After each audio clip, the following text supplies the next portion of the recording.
What's going on, guys? Thanks everybody for who is already waiting in the chat today. I have the pleasure to talk to I would say best friend Drew, but the other day I tried to make a joke with you while we were playing disc golf, referring to myself as your best friend, and you said that Joey was your best friend. So I'm still kind of salty about that. So just good friend Drew.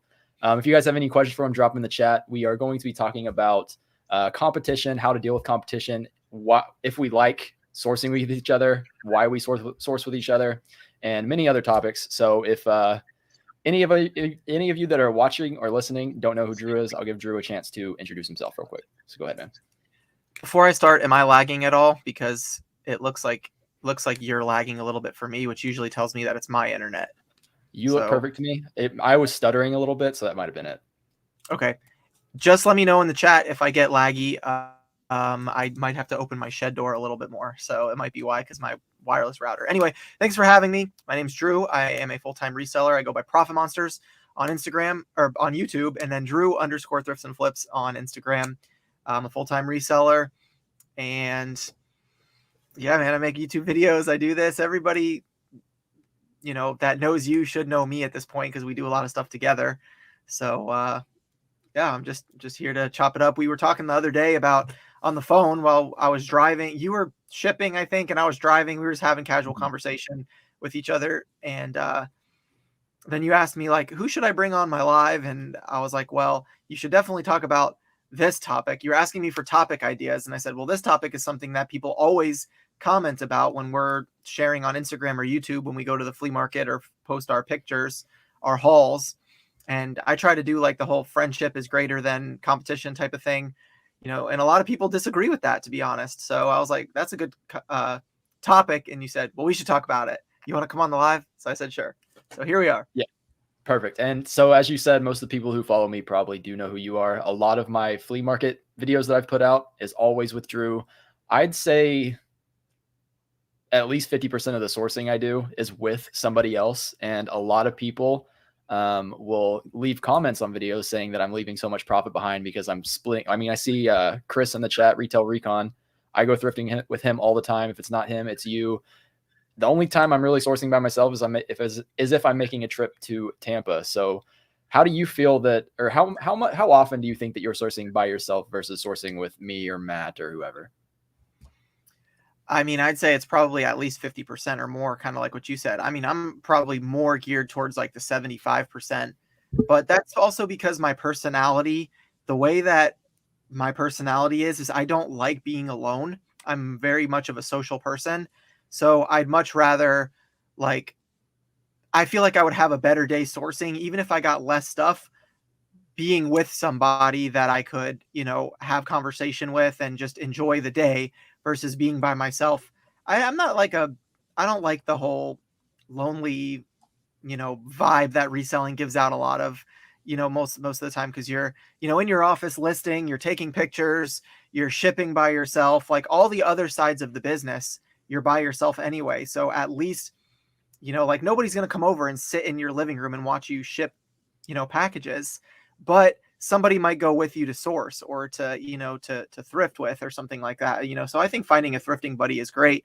I feel like I've benefited from being with somebody else more than it's hurt me as far as getting less items, because in my opinion, it's more like two pairs of eyes. You can scan a thrift store twice as fast. Like when I source at the flea market with you, for example, we have both found booths where we overlooked certain things that if I was by myself, when people say, oh, you're costing yourself a lot of money, we would have lost probably $50 to $80 on one pair of shoes. I just give the example because it's the first one that pops into my head, but that one booth that we walked by and she just had a bunch of shoes on a tarp on the ground. And I was like, do you want to look through those? And you're like, no, I'm good. I kind of peeped through them. And then there was a pair of New Balance 990s sitting right there on the top. And then I think you sold them on Mercari for like $100. So, had you been by yourself or had I been by myself, I may have picked those up and you may have missed them, or vice versa. Mm-hmm. At another booth, you see a pair of Danner boots that I might have missed, and those could be like $150 or something. So, mm-hmm. I think that it's more beneficial, and I think it's healthy to have people that you can talk to and relate to. Because we've talked about some pretty deep stuff just by sourcing together, whether it's in the car on the way or whatever. And I think that's important because reselling can be very lonely. And if you get, you can get burnt out really easily from doing everything by yourself and having nobody to talk to. That's why a lot of resellers do live shows, because nobody likes being alone. Yeah. Some people do, but I think for the most part, people just don't like being alone. Yeah, I 100% agree. Another topic that I touch on in reference to it being more beneficial to source with somebody else is, first off, like you said, we're not just talking about reselling. I mean, we become really good friends and we talk about everything under the sun. It makes sourcing a blast. And if I'm going out sourcing by myself, if I'm hitting the first thrift store at 9 a.m. by like noon to 1, if I'm alone, I'm getting kind of burnt out. And if I'm sourcing with you or Chris or anybody else, I can almost source all day and it does not get any less exciting than it was at the very first stop. So would you say that is another benefit, because I'm definitely hitting more stores than I would by myself. So there is the argument to be made that I'm not picking up as much less as I would if I was by myself, just because the day is going to be longer. I mean, I'm pretty much a workaholic in the sense that I more like to get as much stuff done in one day as possible. And so, it's funny that you say that, because like for me, I don't really get burnt out. Cause I could go all day, sourcing one day, because I do like the treasure hunt and, whatever, all that kind of stuff. But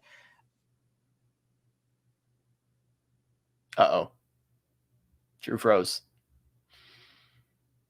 That's that shed life. One time when Joe made, you froze for a second and you froze again. And then he disappeared. And he's back. Can you see me? Yeah, I can see it. Okay. If it happens again, you can say something and I'll pack up my laptop and I'll move into my office inside. Okay. All right. Sounds good. So just let me know if I freeze. My wireless extender, I don't know what's wrong with it, man. But anyway, so one time we were in South Carolina, and Josh, at the time, Haley had her own job and stuff, and she had a very specific, Josh had a very specific thing that he did. Like, he woke up, he did some shipping, and then he would go to the bins, and then he would go to like maybe 1 or 2 thrift stores, and then he was done, And we went thrifting with him one time, and it was like noon, 1 o'clock, like you said, and he's like, "I'm ready for a nap," and I was like, "Can I go to the bins by myself? Because I'll go back." It was like I was ready to keep thrifting, and Josh was exhausted. And but it's just like different business models, different personality types. But for me, like I love being out, but I think that it makes it more or less, I don't know, less difficult. Like, I see Rinzi's in the chat, Ryan and Lindsay, and I was talking to Ryan one time, or I don't know if I was talking to him about it or if he had said something, but he basically said something like, Lindsay's my best friend. We, when we would go on Facebook Marketplace deals, we'd play hockey in the parking lot while we were waiting for people to pick up shoes. And like, just having that person, like, we have 2 kids, my wife stays home with the kids and stuff like that. And so we don't really go like a lot of thrifting together, because with the kids, it's, they go in, they see something they like, and, they want to buy a toy, and then they want to leave. And, I gotta do my thing. It's my business. And so Danny and I, my wife, don't get much time to thrift together, just the 2 of us. But I'm sure that if Ryan wasn't married and he was a single guy doing it by himself, based on his personality type, I don't know, I could be wrong, but it seems like the type of guy, like, he would have more fun sourcing with somebody else in the car. I mean, him and Lindsay put out some great podcasts together while they were, doing long driving sourcing trips. And I listened to all of those, and it was, just them having casual conversations and then sharing it about their opinions on reselling. But yeah, man, I love sourcing with you. And I've been sourcing with Chris. I've been sourcing with Matt. And Joey, I like sourcing with Joey too. But like most of the time I find myself thrifting by myself if I just go like quick trips, like I'll go to 1 or 2 stops, here or there, for an hour or 2, and then I come back home. But for the most part, when I do full days, I see Tim's comment, but that's by choice. That's by choice. You could thrift with Zach in Utah if you wanted to, but you're just a greedy electronics hog. So yeah, we'll have to go up there soon. and do some thrifting with him. I was gonna ask, has there been a time that you've been thrifting with me or Matt or anybody, and you really, really did not want to split the haul up? Um, I think that the one time that we went to the flea market where you made the video where you bought me out because there was so Hmm. much good stuff, you wanted all of it. Hmm. I think that was like one of the times where I was like, man, there is so much good stuff here. But at the time, I did have quite a bit of inventory that I still needed to list. So that made it a little easier on me to just motivate me. Like, I wouldn't be having to give this haul to Dalton Hmm. uh, if I didn't have so much to list. So then it motivated me to go home and list everything. And then, like, next week, I was like, all right, you're not taking anything, you know? Um, the only other time would be, because basically the way that I've done it with you and with Matt is like we do a draft and then we split it half and half. And whatever day, I feel like it's always the day that it's not my turn to draft first, is always the day we find like a super expensive pair that stands out way past anything else. I'd Um, almost argue that that's not true. I feel like the same for me. I think we just both want the best item every single time. I think so. But Hmm. I think that when we source together, like I said, between having two pairs of eyes and being able to go through a thrift store twice as fast almost, when we're Hmm. doing it specifically for shoes, I mean, I feel like we can accomplish twice as much versus feel like I'm only getting half. Hmm. Like you have, if you go by yourself, it's like I'm not thinking logically here with the number, but it's like if you go by yourself, it's like you get 100% of everything. If you go with Hmm. somebody else, you can either get 150% because you're going twice as fast, or 200% because you're going twice as fast, or you can only get 50% because you feel like you're only getting half of everything. Hmm. And I think that that's just a mentality switch, a perspective switch that a lot of people have, is like, how about you go sourcing with somebody that you enjoy being around, you work really hard, and then you see how much you got, and then the next day you do the exact same route by yourself and see if you can match store to store, item for item, because there's no doubt that there's, you know um tons of inventory out there, if you source smart, so Yeah, does and to that make touch on sense? that, yeah, it made perfect sense. For example, when I go sourcing with Chris, we can get in and out of the thrift store really quick because again, we're both just looking for shoes. So when we walk in the store, typically I just go to women's, he goes to men's, and then we typically finish the two sections at the same time and just go over what each other found, and we're on to the next store. Where if I would have gone by myself, I would have had to hit both of the sections, checked all the shoes by myself, and it would have taken twice as long. Yeah. And I Yep. think that as I'm changing my business model too, I have been niching down a lot. Um, if you guys follow my social media content at all, like I used to be more of an everything seller, pick up anything I can buy. And honestly, it's just coming a little bit harder to find certain things. And instead of crying about it or just getting angry, like, I mean, I make funny posts on Instagram and stuff that like Goodwill's tripping on their prices. But realistically, at the end of the day, like, I don't just sit there and whine and mope that their electronics prices are, all over the place. I just move on and I start picking in categories that I still enjoy, that are in abundance. And to be honest, shoes and clothing are really like two things that you can walk into a thrift store and find. Just about almost any store you walk into, you can find something to flip. But if you're an Mhm. electronics seller, it's a little bit tougher, especially in Orlando, like the printers and the vacuums and all that kind of stuff. It's just getting a lot more tough because either Goodwill's catching on or they're just not, you know, putting more stuff out. I don't know. People aren't donating it. But I am enjoying the shoes. And so when we thrift together, when we source together, I've pretty much been niching down a lot. Um, Did do you feel any way? I guess I'm asking you this live because we've never talked about it, but do you mhm. feel bothered at all that like I look for other stuff than shoes and then we split all the shoes together, even though I pick up other stuff? No, I mean, sometimes Ah! I don't resent it at all, but sometimes I'll see you having a haul with like Matt or somebody, and it's like, wow, if I'd just sell everything, I'd get, that guitar or that CD chain or all this stuff. But I mean, at the end of the day, I know that if I started drafting half of that stuff with you as well, that's basically like throwing a wrench into my reselling machine because some of that stuff I don't know where I'm going to photograph it because my photo setup's built for shoes, and I don't know where I'm going to store it because my storage unit would not have anywhere to put that kind of stuff. So at the end of the day, like I said before, when I'm sourcing with you or anybody for that matter, it's more of enjoying each other's company and also making money while we're at it. But the main focus is to enjoy each other's company, and we do that every single time. Oh, for sure. And I think that, go ahead. I was just going to say, I was going to ask rather, for anybody that doesn't know, I am a avid car singer. And I seen Chris mention earlier that whenever we go sourcing, my singing burns him out pretty quick. Is that the same for you? I feel like we talk a lot more though. Yeah, absolutely not. It doesn't bother me at all. My friends, growing up, like in the youth group and stuff at my church, like my friends always made fun of me because I'm tone deaf. So, and every time I sing or try to rap in Joey's live listing on Monday, he always loses viewers every time. Like there goes 5 or 10 viewers.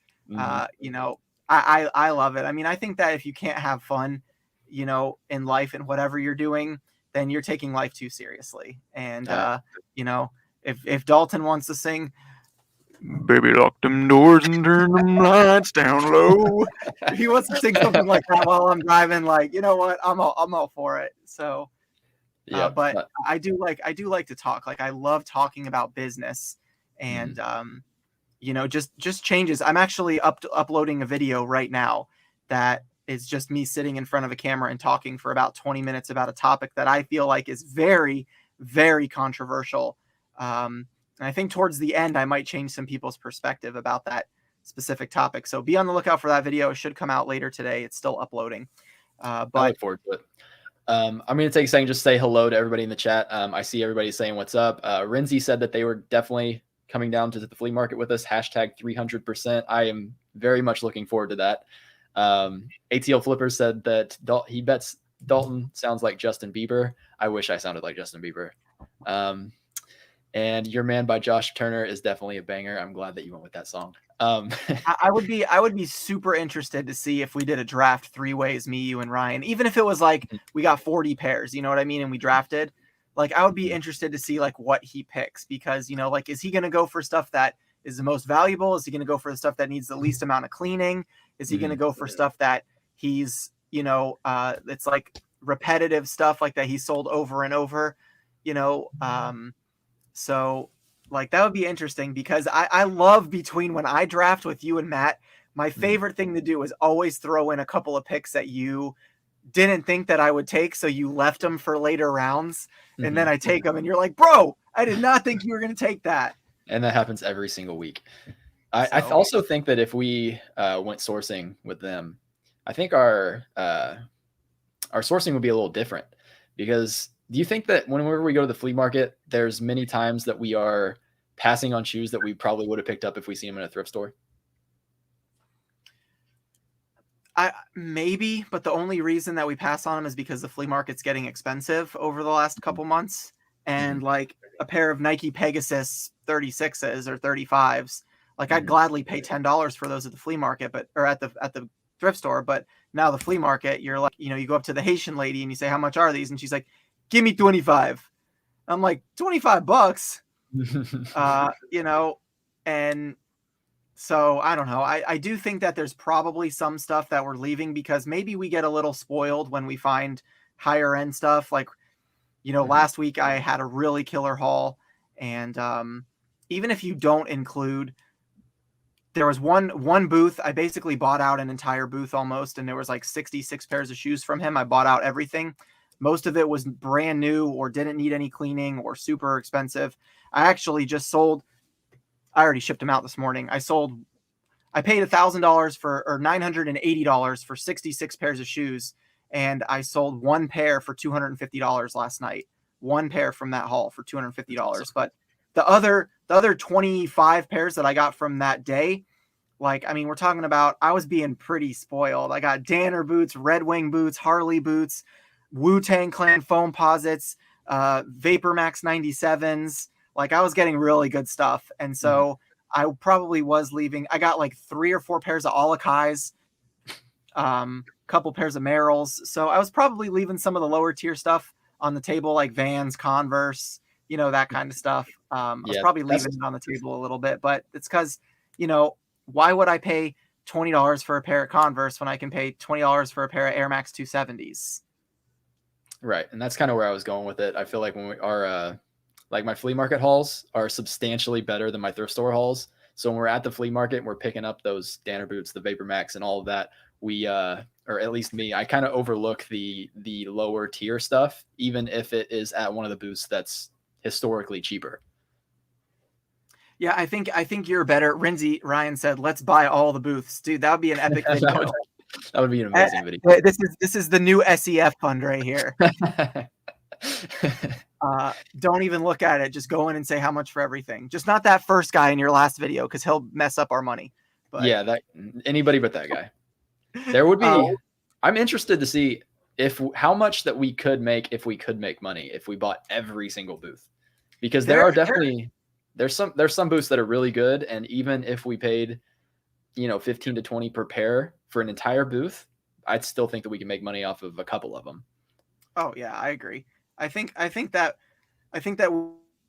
we've been pretty spoiled again, by cheaper prices in the past. But I mean, if I could go into a flea market and buy 100 pairs of shoes for $20 each, and then flip each one of them for $45 and that double my money after fees, that's pretty doable. I mean, $45 is not that hard to achieve for the average pair of used shoes, I think you are better at picking up the lower end stuff because, like at least looking for it, like usually Vans, Converse, low tops, Keds, that kind of stuff. Like I usually kind of skim past that stuff. Teva, even some Birkenstocks, because they're usually pretty worn.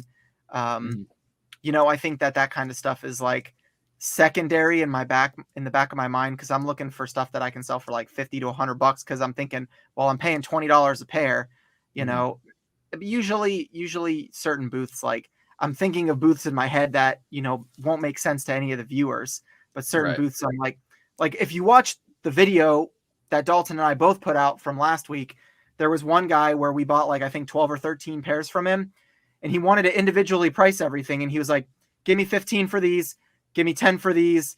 And he's like, oh, these are Skechers. Give me 15 for these. And then he pulls up a pair of Ultra Boosts and he's like, give me 5 for those. And so it's like, they don't even really know what they have. They just remember seeing Skechers commercials on TV or something, and they think that they're worth a lot of money. And those Skechers do sell for probably $50 to $60, but the Ultra Boosts for $5 compared to the Skechers for 15, he was, and then there was somebody who's like $7, $8, $12. I'm like, dude, just give me a price for everything. How much do you think if we actually went to the flea market and you had to guess the price on all of the shoe only booths, because I know some booths have just some shoes sprinkled in there, but if we went to all the booths that sell mainly shoes, how much do you think that would cost us? Caught for every shoe at the flea market? Yeah, if we bought out all the shoe booths.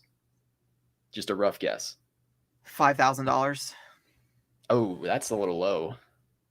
I think that there's a few booths that would probably be tough to negotiate with. Like the one lady that we've been buying, I think 3 weeks ago, we bought like 13 pairs from her. And then the week before last, we bought a few pairs from her, and she was really tough to negotiate. She basically just said no and then walked away. She's always in front of that van. There's the last time. I feel like I feel like she would be so hard to negotiate. Like we would walk in there, we'd have to walk in there with a stack of, I don't know. I feel like she'd want $5,000 for her booth by itself. I mean, I'm probably undervaluing it, but I'm thinking of just like the main like 8 booths that only sell shoes.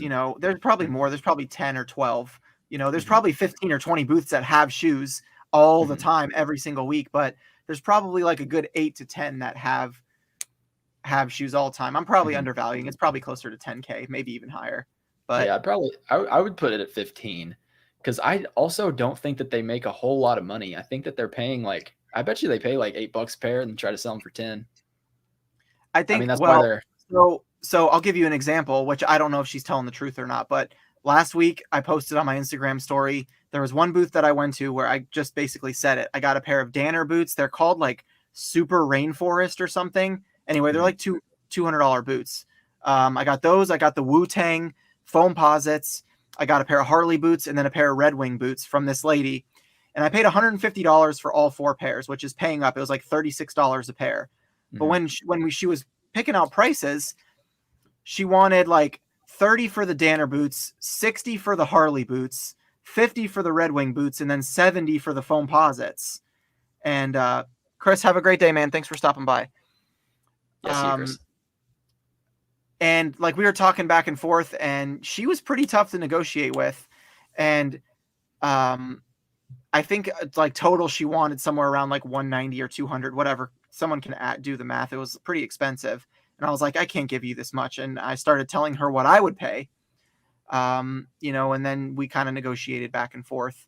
But I feel like if I just walked up and said to her, like, hey, I'll take everything, I think that would catch a lot of them off guard and they wouldn't really add everything up. They would just be like, give me 1,000, or whatever. And I think that we could probably get some steals doing it that way versus, you're going to have to take the good with the bad, but you can still always list the bad shoes for the most part for $15-20. Yeah. And I also feel like if we walked in there and I feel like having a stack of cash is a good negotiation tactic. Them just seeing a couple $1,000s in your hand, they'd probably negotiate a little bit with us. Yeah. I'm thinking about like 3 or 4 booths in specific that I'd really like to do that to. We've offered that one guy that always has all the kids' Jordans. We've offered to buy him like a couple times, like, hey, how much would you sell everything for? But I think that he kind of took it as a joke versus serious. So I think if we walked up with like a band, with the money counter on it that said 10,000, was like, listen, I'm buying today. How much for everything? I think that we could. And I agree with what Ryan said. As soon as you buy one booth, the rest will follow and want in. Like, we just got to find one booth that is willing to do it. Like the lady who, I really didn't finish what I was saying. The lady who I bought those 4 pairs of expensive shoes from, she basically was saying like, I need some money this week. The only reason I'm taking your offer is because I need money. I got to pay this or I got to do that. I didn't understand what she was saying, but I think that if you walked up like that, especially to one of the booths that was just like having a bad weekend or something and they needed the money, like that very first, it's technically, I think the second row when you walk up, and they always have the shoes like stacked like this on top of each other, like at an angle. We usually never buy a lot from them. But that's where we got the Air Max 270s, that last pair from our last video. I think that if we walked in there, they're usually selling everything for about $20 a pair. If we walked in there and offered her $15 a pair or $12 a pair for every single shoe she has, and like showed up with, like your back to your car and your SUV in or something, and was like, we'll take everything, no questions asked. Yeah, you guys heard it here. We're gonna roll up to the flea market next weekend with $10,000 each and just buy everybody out. Do you think we can pull my car in? Did they let us do that? I think if you're early enough, you could get away with it. But if you were there at like 10, 11 o'clock, probably not. All right. And then anyway, back to the topic of the video. I was going to add 3 scooters. I was going to ask, do you think that it has been financially beneficial to your business to start sourcing with other resellers? Financially beneficial to my business?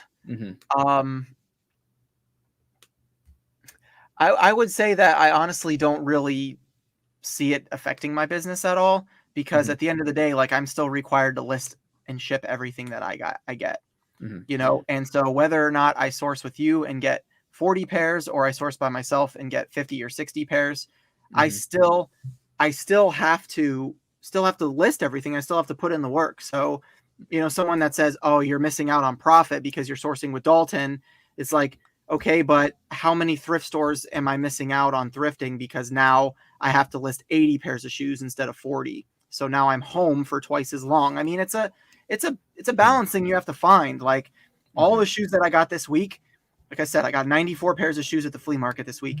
I haven't walked in a single thrift store Sunday, Monday, or today, Tuesday.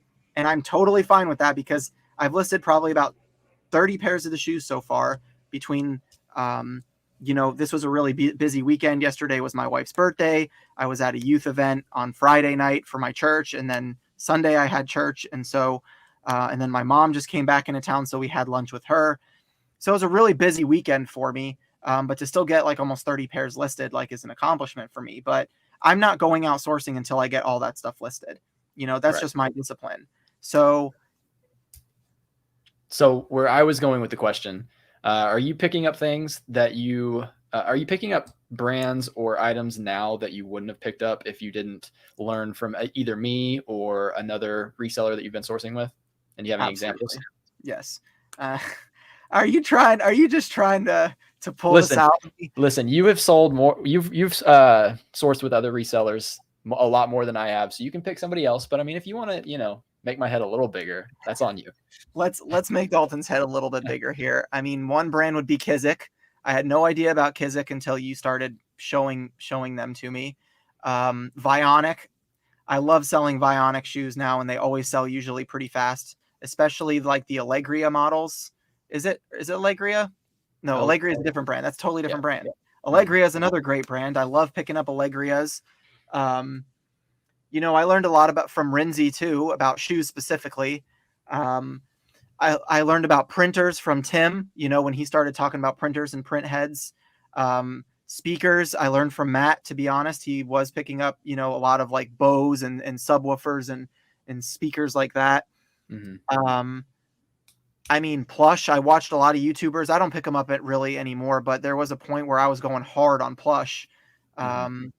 Because I was seeing other resellers finding, Squishmallows for 50 cents and selling them for $350. And first off, while you were on the plush topic, I wish our bin, I mean, I don't wish because I don't sell plush, but the deal that Josh gets at his bins where you fill a whole bag for like $1, I feel like that is a gold mine. Am I wrong in thinking that? I don't know how much plush normally sells for, but that seems pretty dang cheap. Yeah, I mean, one of the reasons that, in my opinion, Josh is such a successful reseller is because he's in an area with great thrift stores. I mean, first of all, the man does work a lot. The man is an incredible editor. He has all those other things going for him. Him and his wife make a great team, all that kind of stuff. But even prior to Haley coming on and all that kind of stuff, having a bins and then a retail store literally right next door to each other, mm-hmm. That is like great in itself, because you go into the retail center and shoes are still only $6.50. At every Goodwill in his area in Columbia, South Carolina, shoes are $6.50. At my Goodwills, this, Dalton, one of them $16.99 for every pair. One of them's $24.99. One of them's $5.99. One of them prices women's shoes different than men's shoes. In Josh's area, everything's the same. Mm-hmm. So it's a lot. I think it's easier to source that way, because you can look at a pair of shoes and be like, this is worth $6.50, and you throw it in your cart. Versus us, you see a pair of shoes and then you throw it in your cart, and then you look at the price tag later and you're like, oh, they have these listed or tagged for $39.99. Mm-hmm. Like that's what I would be selling these for if they were $8. So, right. But to answer the question, yes, I've learned a lot from sourcing with others. And I think that is one of the benefits and reasons why I enjoy sourcing with other people, is because I'm always learning stuff. And, you can learn no matter how long of a reseller you've been reselling. You can learn from just about anybody. I think that, it's just, people, I hate to say this, but I mean, people are just lazy. People just want to make excuses why things don't work in any area. And Ryan's, I keep going back to Rinzi, but Ryan's even talked about doing he wanted to do a YouTube series at one point where he would fly anywhere in the country and mm-hmm. go sourcing for shoes specifically anywhere in the mm-hmm. country, and prove that you can be a successful shoe reseller anywhere in the country, because shoes are abundant. You know what I mean?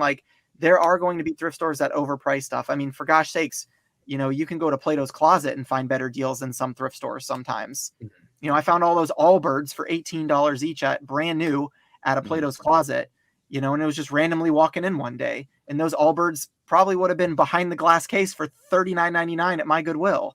Yeah. I mean, you just answered the issue though. I mean, because we both know that the Goodwills in our area are all over the place. with pricing. Some of them are pricing at $39.99, some are $24.99, and you get on Instagram, social media, and that's all anybody will complain about that lives in the area.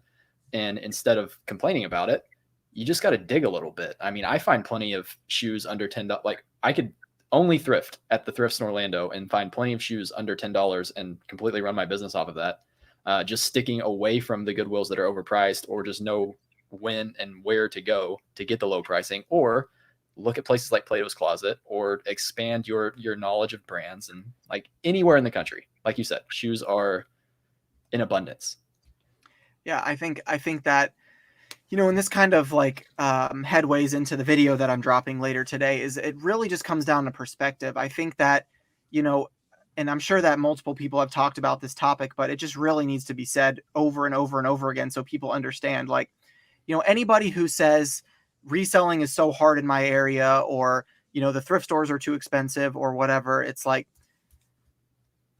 I feel like Orlando, Central Florida is one of the worst places to be a reseller if you're trying to only source from thrift stores and you're trying to be an everything seller. You know what I mean? Like, Matt, my buddy Matt Easy, he was posting on his Instagram story the other day that there was like a Denon sound system for $65. Like, that's a lot of money for a thrift store to be charging, but it still sells for $250 on eBay. Mm-hmm. Do you still want to make $100 profit after shipping and fees for one item? Or are you going to complain that Goodwill is overpriced, because it's too much? How much can I buy for $65 at the bins or whatever? It's like, it doesn't matter. If the price is there, do it. It's just, I'm so tired of, now I'm getting on a little rant, so I'm going to calm down a little bit. Bring it. I'm just getting so tired of people that always have an excuse to complain. Like, there's just really, if here's my big thing. This is like my ultimatum. Sorry that I have it in my hand. I'm a bad fidgeter. My ultimatum is if you don't like the prices where you are, move. Like, it just should go without being said. If something is really stopping you from having a successful reselling business and that's what you want, get up and move. There's plenty of resellers like Tim and Zach and Ashley, Hustle at Home Mom, that live in Utah. And there's plenty to go around in Utah because they're finding it every day, and Idaho, that's where Tim lives. I know we always joke about him being in Utah, but get up and move. If you don't like Florida's prices, stop living in Florida. I'm okay with it because I still make my business work. I love SeaWorld. I love Disney. I love Dave & Buster's. I love, putt golf. I love the movie theaters, whatever. I love the entertainment that Florida offers, that I can do something every day, with my family and never get bored. I could never live in the cornfields of Iowa, and there's only one bowling alley in the entire state. I hate the snow. So why would I ever live somewhere up north? I hate the snow. I'm wearing shorts. Well, I'm wearing this because I'm just trying to be cool, but I'm wearing shorts and a t-shirt. You know what I mean? I'm wearing Nike running shorts right now and a t-shirt, and other people are freaking freezing their butts off, sitting next to a fireplace right now because it's so cold wherever they live. Like, it's just whatever, man. I'm going to touch on that as well, using Tim as an example. If you love the weather, if you love Disney, if you love where you live and you don't want to move, Tim basically, I don't know, I haven't seen him do it in a while, but he basically rents a car and drives 4 hours away. I mean, that's literally like, say the Atlanta thrift stores are plentiful and we cannot run a reselling business here in Orlando. Rent a car, drive to Atlanta, stay there 1 night, 2 night, buy everything, come back. Like, you don't have to move. Just if you want to make it work, you'll make it work. Absolutely. I mean, I see like Adam Baldy Pal Picking. I think he lives in Louisiana or Alabama or something like that. I mean, there are hardly any resellers that I see on social media that live near Alabama. Take a trip to Alabama and go sourcing for a week and fill your car and come back. I mean, if Anfisa in Alaska can make, a full-time living selling on eBay and Poshmark, living in Alaska, surely you can do it where you live. You know 100%. What I mean? Like, that is just crazy to me. And, I mean, there's just no excuses. If you like garage sales and you don't like thrift stores, don't live in Wisconsin because, 60% of the year is snow and cold weather. I mean, there's garage sales every weekend in Florida. Now, The garage sales have been really weak, but you can still find them if you look. Mm-hmm. You know, but and to wrap up that rant, I'm going to say hi to the chat again. We got 90 people. If you haven't hit the like button, please do me a favor and hit that like button. If you have any questions at all for me or Drew, drop those in the chat. I'm going to circle back to the topic of competition and ask you, since we're on social media, a lot of the people in the chat are on social media. Do you think that posting your finds, posting your reselling business on social media negatively affects the reselling industry, creates too much competition? Do you want to touch on that? No. No. I don't. I want to touch on it. I don't think it creates any problem whatsoever. I mean, I've had Goodwill stores like my Instagram posts before. You know what? At the end of the day, I don't care. You know, like, so I was telling this to a friend the other day. Okay, this friend has a dad who has an awesome business, who he could make awesome YouTube videos about it on a certain product that he could flip for profit. And he does it every single week, day in and day out. He finds them in his area for low and fixes them and flips them for high. That's all I'm going to say, because if he ever wants to talk about it on his channel, I'll let him talk about it. I told him, you need to make a YouTube video with your father and, you know, go through this process and do a series about flipping these things, because it's a great YouTube video series. You could do it with your dad and all this kind of stuff. And he's like, well, no, I don't want my dad to have competition. I don't want people watching the video and then doing it and taking away from him. And I was like, whoa, stop right there. Let's talk about this for a second. And this is how I'm going to answer your question. Let's pick a product, right? Let's say it's go-karts. Okay.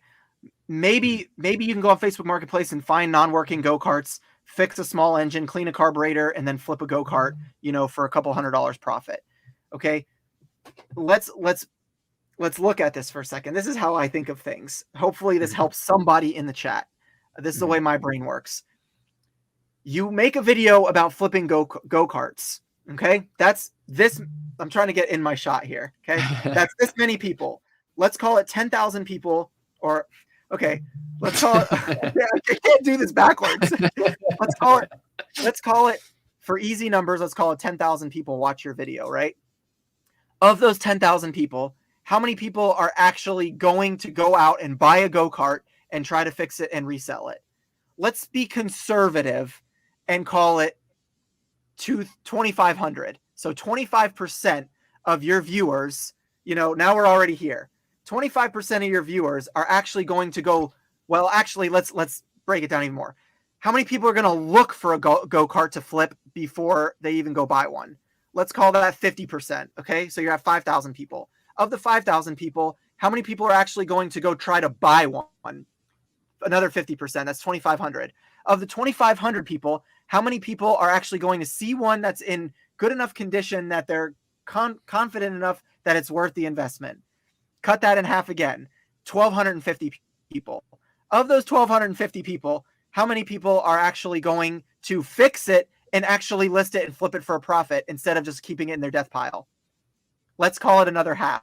So you're looking at 725 people, right? Or whatever it is, 625 people. Of the 625 people, how many people, after they do it once, are going to go do it again? Probably less than half. So let's call it 300.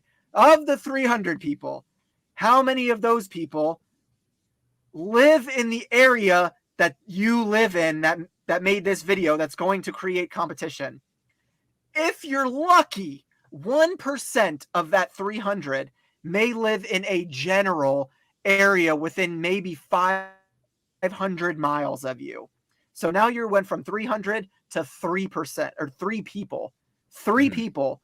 And of those 3 people, how many of those 3 people that flipped one go-kart from your video are actually going to keep doing it and turn it into a real business that's going to make them money every single week, day in and day out? Maybe 1, if you're lucky. So you just narrowed down. This is how I answer your question. I don't think that competition in the area, or people seeing posts, or Goodwill seeing what I post, or my friend Matt seeing that I'm picking up Kizik's and now he's going and looking for them, and he goes to the same thrift stores that I do or whatever, I don't think that that's a problem at all, because the percentage is so small. The percentage is so small that one or two people should not affect the way you run your business. If you teach somebody something, you know, how does that saying go? Like, give a man a fish, feed him for a day, teach a man a fish, feed him for a lifetime. Mm-hmm. The amount of people that you're going to help versus people that actually think that you think it's going to hurt you, it's really just a mental block. Mm-hmm. It's a mental block that a lot of people can't get past. Like, they live in fear. They're worried about, you know, every penny, thinking about, well, you know, you're giving away the secrets of the Goodwill bins, making videos at the bins. The bins is not anything new.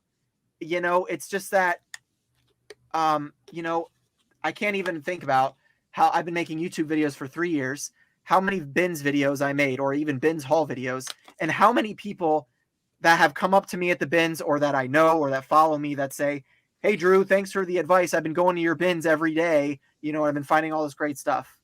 Great. I don't go to the bins every day, so it doesn't even bother me, you know? Mm-hmm. Yeah. So I'm not angry. I'm passionate. Exactly. There was two things that I wanted to mention, just because I came up with while you were talking, I came up with a good, another analogy for your, used go-karts for yours. What I was thinking is Gordon Ramsay owns countless restaurants all over the world. They're amazing. And if you go on his YouTube channel, he's teaching people how to cook all these dishes every single day. Do you think that his business is suffering because he's teaching people how to cook the items that are on his menu? No, because I don't want to cook a beef Wellington. I'd rather go to Ramsay's restaurant and order a beef Wellington and enjoy it there. And the other thing that I wanted to mention is when I was talking with Chris about the Kiziks, since we've been on the Kiziks topic a lot this video, I posted the post on Instagram sharing the Kiziks bolo, and I told Chris that I never have to find Kiziks again. If a couple of my followers find some Kiziks in the wild and they make a little bit of money on that, then that's great. I helped somebody make a little bit of money. But me, I can literally go the rest of my life and never find another pair of Kiziks again, and my business will not suffer in the slightest. Absolutely, 100%. It's the same thing with any brand or any product that you're selling. Like, if I never find another vintage T-shirt as a reseller ever again, my business will survive. My business will go on. You know, my business is not affected by the fact that I'm teaching somebody something, because if I'm not doing it, there's other people that are going to do it anyway. You know what I mean? Like, there's other people that are going to tell you about unclaimed Amazon packages. There's other people that are going to tell you about the bins. There's other people that are going to tell you about liquidation pallets. There's other people that are going to tell you about shoes. And so me, you know, in the age that we live in, you know, it's such a small percentage of the market that people are so in fear of, like, especially at the bins, like the vintage kids at the bins. If any of you guys are watching this, no disrespect to you, but a lot of the vintage kids live in so much fear that if anybody else finds out about the bins, that they're not going to find that vintage grail, and then their entire Instagram and their entire, you know, business model is going to be ruined because they're going to miss out on one vintage NWO wrestling shirt or something. And it's like, you guys have got to get over this. You know, it's just crazy to me. You got to get over this. Yep. And just to touch on that topic again, if you're relying on finding those grails at the bins, you need to start looking for I'm sorry, I'm laughing. Ryan said that I should change my lifting name to Beef Wellington. So if anybody noticed, I changed my name on here to Beef. No, Beef Swellington. Drew just one-upped it. We're changing it to Swellington. Anyway, what I was saying is kind of goes hand in hand with the reason that I don't have to find Kiziks ever again and my business is still going to be successful, is because you need to find the bread and butter items that you can find consistently every single day. I think I've talked about this on every single one of the live shows that I've done, just because it's true. If you want to run a successful reselling business, you need the bread and butters that you're getting sales every single day. You're finding them every single day. You're not worried about finding these bolo brands that people are posting about on social media, or these crazy wrap tees or whatever it is that you find at the bins. Simple as that. Yeah. I mean, it's just, if that's how you run your business, then that's great. But like selling on Instagram. Like I know a kid on Instagram where he refuses to list on any reselling platform because he can't stand fees. So he runs his entire business by selling on Instagram lives. He goes to the thrift stores and goes to the bins and he finds cheap shirts. Then he auctions them off, and whatever they sell for, they sell for. He doesn't have to list. He doesn't have to photograph. He doesn't have to do anything. And he does it every day. Like Yep. five to 6 days a week. He's on Instagram live every night for a couple hours selling stuff that he finds. And that's fine, because instead of complaining that, he's missing out because someone else found out about the bins, he's just doing something about it. And if that business model works for him, then I'm happy for him, but there's too many complainers and whiners and excuse makers in reselling. And it's like, if you want to succeed, you just got to get over that mental block that, there's no good stuff to be found, or, I don't know enough, or whatever. I mean, you can, bread and butter is what pays the bills. Everybody in the vintage community says mids pay the bills, like your mid-tier t-shirts, your $20 to $30 shirts, bread and butter pays the bills. It keeps the business running, like Matt said. Those types of things, for shoes specifically, Vans, Keds, Converse, your $29, $39 shoes, like those sales are going to come every day because everybody likes Converse, but not everybody likes Kizik's, So when you make the sale like that, you make a $62 sale or a $72 sale on a pair of Kizik's, like that's awesome. But you can't expect that to, just say like, oh, well, I have to keep sourcing Kizik's now because it's, whatever. Yeah, this just came to my mind. Some lady messaged me on Instagram today asking if I had better luck sourcing online versus in thrift stores. What I missed. Some like diet butter. That's not wrong. But anyway, this lady messaged me on Instagram asking if I have better luck sourcing online versus in thrift stores. And I basically told her no, because at least I'm not great at sourcing online. I'm sure people are better at it than I am, but with me, I can find 100 pairs of shoes in a thrift store faster than I can find like 10 to 15 profitable pairs of shoes online, just because I'm not great at it.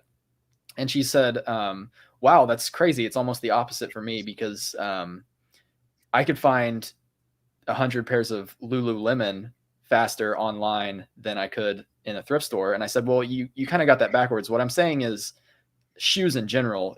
If you use the word clothing in general, you'd agree with me. Basically what you said is is like me saying that I can find Hoka's online better than I can on the thrift store, because that's true. I could go to Mercari, Poshmark, and just type in Hoka's, and I could probably find a few pairs of profitable Hoka's a lot faster than I could go out and specifically sourcing Hoka's at the thrift store. So I think the reason this came to my mind is instead of focusing on the Kizik's, those higher end brands, you need to focus in on those bread and butter sales that you can find a ton of every single day. I don't know if that made sense, but that's what came to my head. Yeah, I mean, it goes back to, like, I mean, even in the restaurant business, like you have your sirloin, you have your ribeye, you have your porterhouse, and then you have your filet. Not everybody's going to come in and buy a filet for $42, but you can know for sure that if you're a steakhouse restaurant, you're probably going to sell a lot of $14 sirloins. True. Because everybody wants a steak, but not everybody wants a filet. It's the exact same business model. You just apply it to reselling. 100%. So they probably have a lot more sirloins in the back than they do fillets, because that's what they go through. And we just passed 100 people in the chat, so thank you guys so much for stopping by. Hit the like button if you haven't already. Haven't got a lot of questions coming out of the chat today, so if you guys are holding anything back, make sure to drop them in. We just touched on if you think that putting content on social media is causing more competition in reselling. And we both agree that it doesn't really, and it doesn't matter either way. But do you think that posting content on social media is causing the thrift store prices to go up? I don't think so, honestly. I don't think that it's really social media. I just think that as business evolves, and honestly, we're starting to move into a little bit of the topic of my video that I'm uploading right now.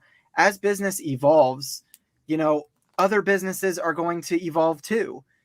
Just because 10 years ago, Goodwill was really not the same that it is now, where it was really a place for, the less fortunate to be able to go get a good deal on something. And now it's become like an entire business for a lot of people, resellers, us. I just think that you have to adapt and make changes just like they are.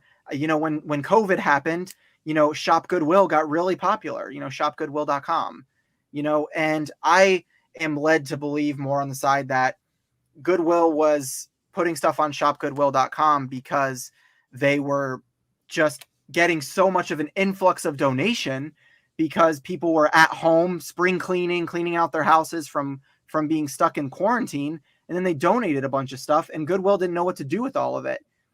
So then that's how Josh Harry Tornado got 26 pallets of wholesale stuff from Goodwill, because in South Carolina there was so much the Goodwills couldn't even keep up with the inventory. So they started, before they would even go through it, they would just drop stuff in pallets and sell it.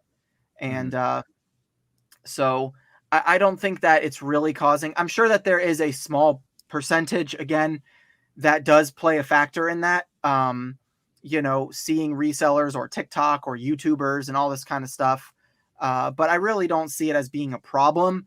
You can either look at the problem or you can try to find a solution, and you can always look at the pessimistic side of things is like prices are going up, my business is going to be ruined. Or you can look at, okay, well, what do I got to do to adapt and move on? And one of my examples, which is part of my video today, so you guys are going to get, I guess, a little spoiler, is it's like Uber. The taxi cab business was the taxi cab business for the last 100 something years, 50 to 100 years, and then all of a sudden Uber comes along, and even Gary Vee didn't invest in it at first because he said it'll never work, it's a liability, it's an insurance issue, always kind of stuff. And I mean, you look at Uber now, how many people out of 100 people that go to the airport take a cab versus call an Uber? How many people that go to a theme park when they're at Florida wait for a cab instead of calling an Uber?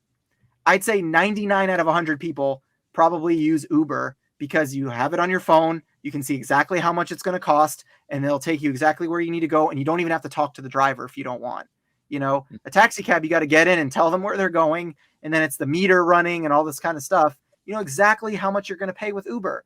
And everybody said Uber wouldn't work. And now it's taking over the taxi cab business. I've never been in a taxi in my life. I was just in an Uber yesterday. Businesses are going to grow. Companies are going to adapt. Technology is going to change. For all we know, 2 to 5 years from now, Goodwill could close all of their stores and only sell online.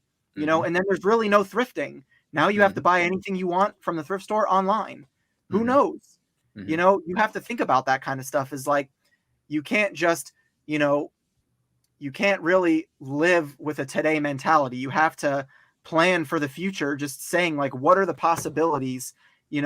Right now business is good because there's flea markets, but what happens if another quarantine happens and you can't go to, and you source at flea markets and quarantine for a year?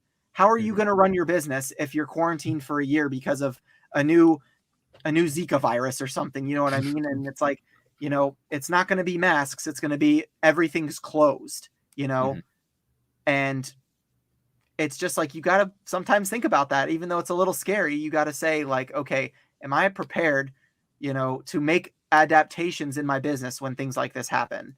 Because if you're not, your business is not going to continue to grow. You may plateau, you may stay the same and make money, but most people who are running a reselling business are trying to stack those 90-day totals and, make more money, not just say, oh, well, I want to make $1,000 a week and that's it. If I can make $1,000 a week reselling, I'm good.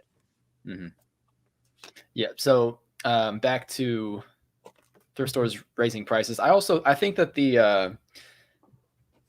I think that social media does not affect the supply and demand of a local thrift store whatsoever. So just because like we see it at the thrift stores here in Orlando, like one week, the same thrift store that's pricing at $29.99, the next week they might be pricing at $9.99.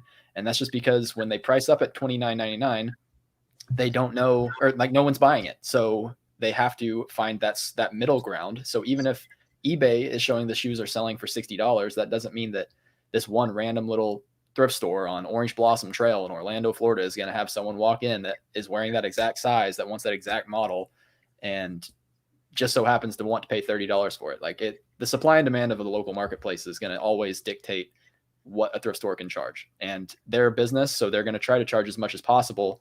But you also got to realize that most of their inventory is getting moved by resellers. At least I think so. So the more that they're pricing themselves out of that profitable range for resellers, the less that they're selling. So I think that they're always going through these changes of pricing high versus pricing low and just trying to find that middle ground. Yeah. Well, and on top of that too, I mean, you have to think too, if as a reseller, if you walk into a thrift store and you see a pair of Air Force Ones for $19.99, right? Your business model may not allow you to spend $19.99 on a pair of Air Force Ones that are going to sell for 40 or 50 bucks. You know, let's just call it that, because usually you're used to getting Air Force Ones for $10. But I can guarantee you there's going to be another reseller that'll walk in after you and pay $19.99 to flip those shoes for 40 bucks. You may not be happy with those margins, but there will be a reseller that'll say this is still worth the pickup. And so, you know, I'm not saying that you have to pick up every pair of Air Force Ones that's $19.99, but you know, it's just going to it's always going to change. And like you said, the thrift stores are going to dictate the market and their prices based on, you know, what's selling and what's moving. If shoes are constantly selling, you know, they're going to price them up, you know, until they get to a point where people aren't paying for them. And then they're like, okay, we got to lower the prices again. You know? Yep, I agree. And we have a few questions in the chat that I'm going to go ahead and address. Do you use promoted listings on eBay? Sometimes I do, sometimes I don't.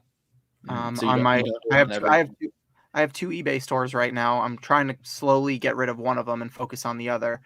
The old eBay store, I do promoted listings on because I'm trying to sell stuff out of that store. The new store, I'm not using promoted listings. I'm trying to organically see if I can make it surpass my other store, which I'm like very close to the number right now with a third, no, about half as many listings, and I've done almost the same numbers as my other store.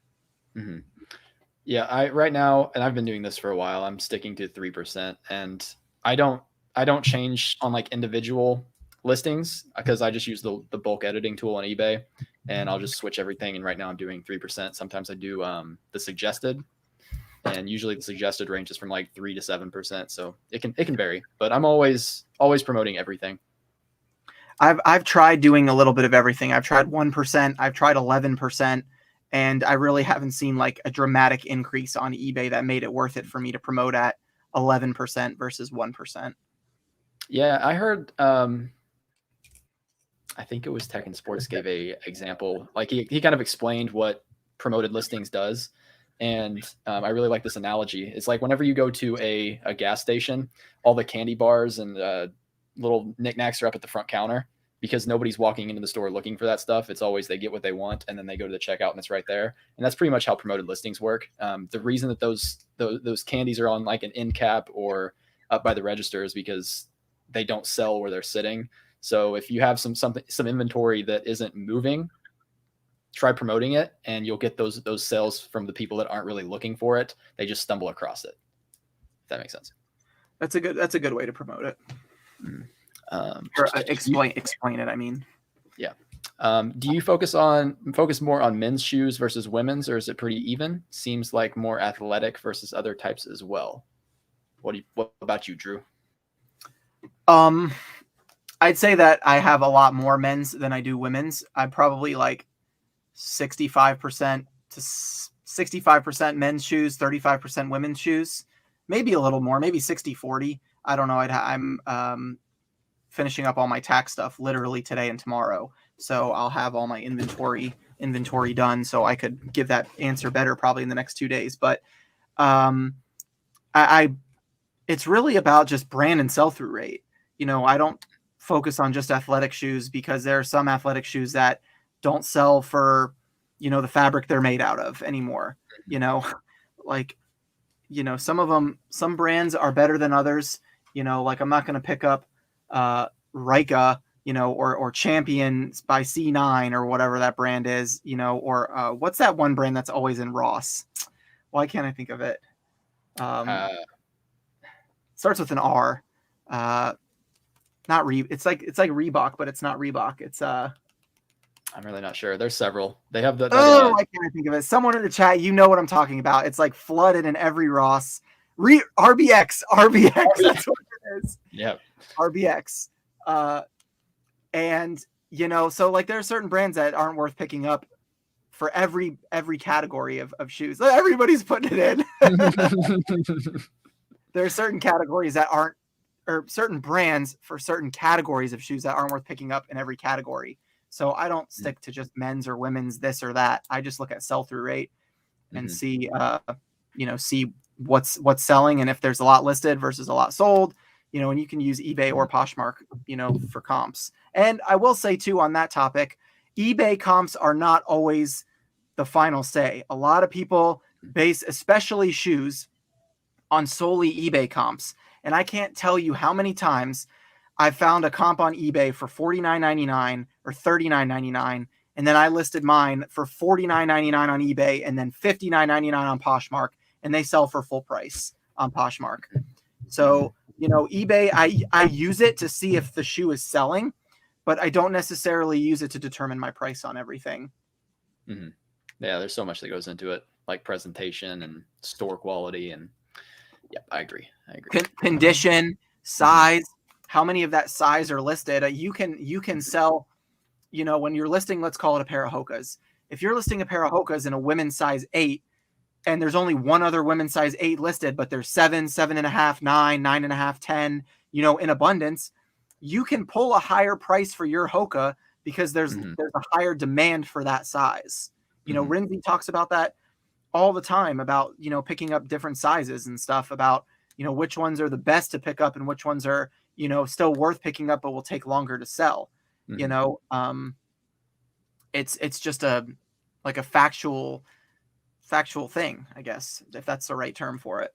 Yeah. And that's also why I much prefer selling used shoes versus new shoes, because there's so many more factors that go into it. Like if you're the kind of person that's only sourcing at like Ross and Burlington, that's when it becomes a race to the bottom. And that's where eBay comps actually are the end all be all, because if you're selling brand new, whoever's searching for it is just looking for the cheapest in that size. But whenever you're searching for pre-owned, you're looking for the best condition.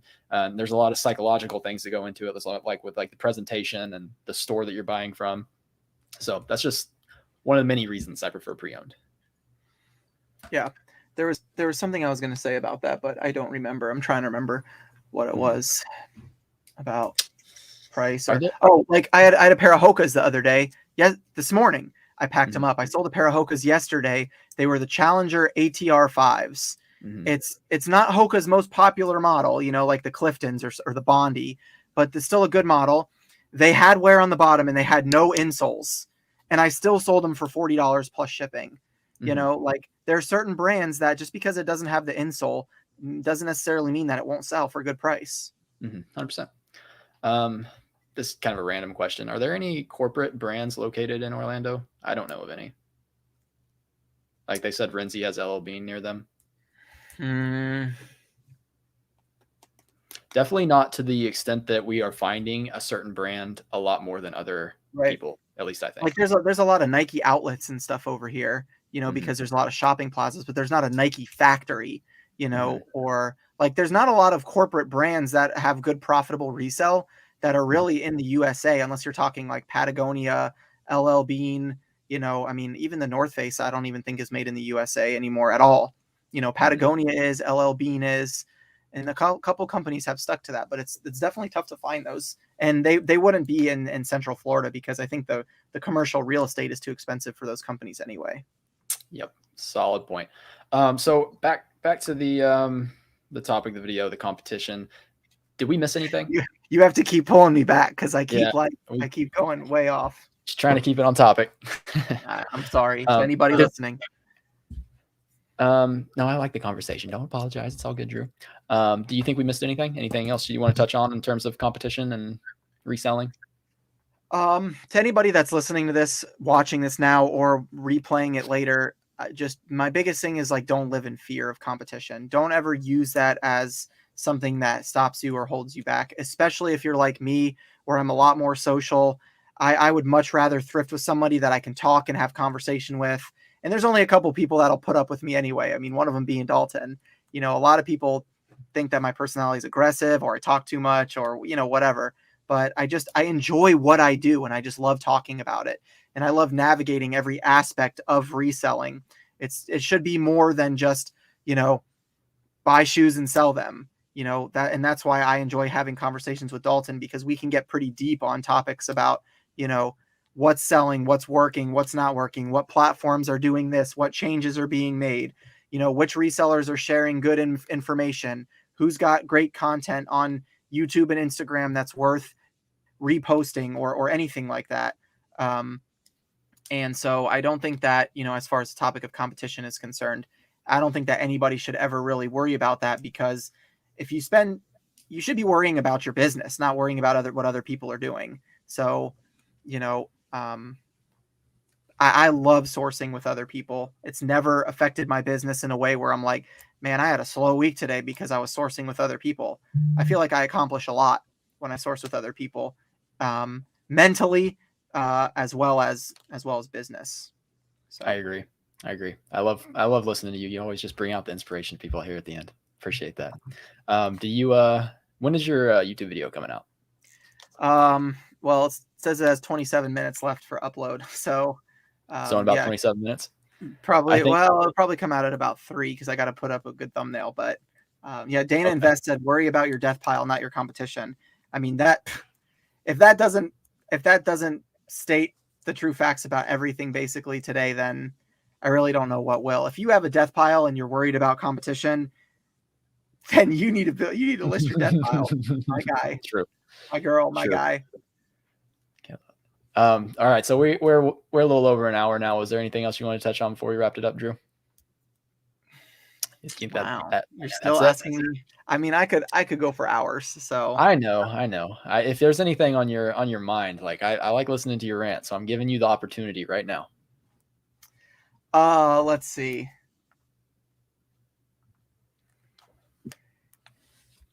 I'm telling you guys, resellers that live in Maine have it made.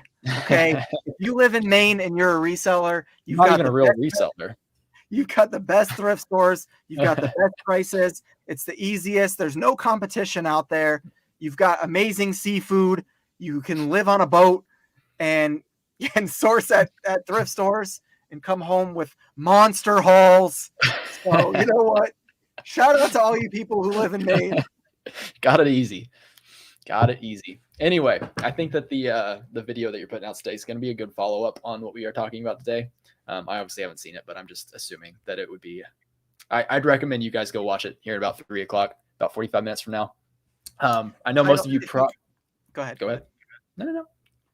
If you like listening to me talk and like I gave the go-kart example, if you like me expanding about reselling versus more than just saying what sold, then this is a video for you. I think like this is a video that it gets a lot deeper into the context of reselling, versus just like, hey, here's what I'm selling, come thrift with me. Like I love those videos, but this is something that you can listen to like podcast style. It's about 20 minutes. You can put your AirPods in and do your shipping while you listen to it, and make sure you leave a comment. Let me know your thoughts. I'd really appreciate it. Thanks for having me on, Dalton, too. I appreciate.